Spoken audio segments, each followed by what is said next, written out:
estoy haciendo este video, hay un amigo que me pregunta, dice: jefe,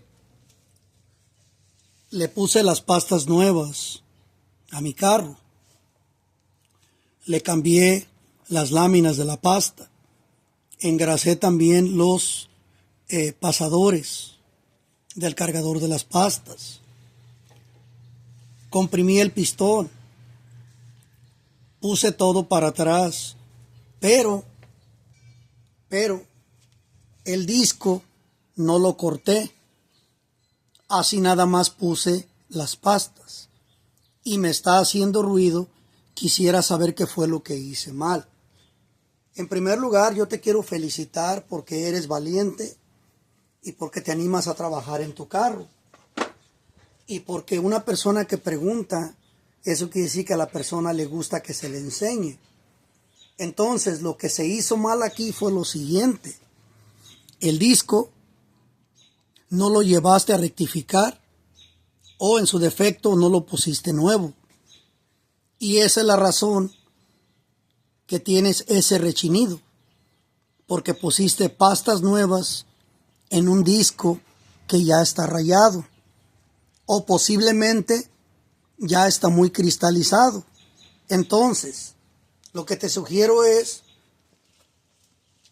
que el disco lo lleves a rectificar, y las pastas, como están buenas, ¿ok?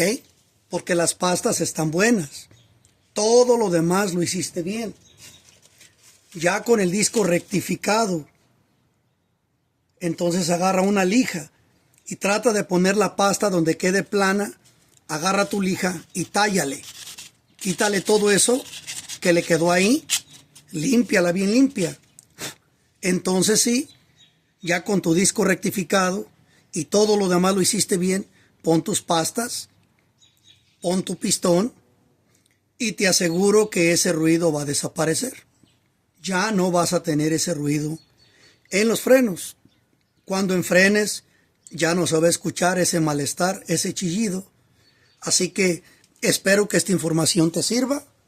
Todo lo hiciste bien y te felicito. Nada más que para la otra vez, rectifique el disco. O si lo vas a poner nuevo, pues también ponlo nuevo. Aquí, como puedes ver, este carro fue lo que hicieron con este carro también. Hicieron todo lo demás. Limpiaron los pasadores, limpiaron donde sientan las láminas, comprimieron bien el pistón, pero el disco lo pusieron, o sea, pusieron las pastas arriba de este disco rayado. Entonces, ese fue el problema. Hay que rectificar el disco, hay que engrasar bien los pasadores, hay que limpiar bien aquí donde sientan las láminas de las pastas. Y si las pastas las habías puesto, tienes garantía, te dan otras. Y si las pastas están buenas, entonces líjalas bien lijaditas, límpialas e instálalas. Así que espero que esta información te sirva y te mando un saludo hasta ese hermoso país de Argentina, mi hermano. Dios te bendiga y Dios bendiga a tu hermoso país. Saludos. Si a ustedes les gusta lo que ponemos aquí, suscríbanse, activen la campanita para que les lleguen los videos más recientes que ponemos aquí. Pero cuando ustedes se suscriben, nos permiten crecer y llegar a más personas que necesitan esta información. Saludos.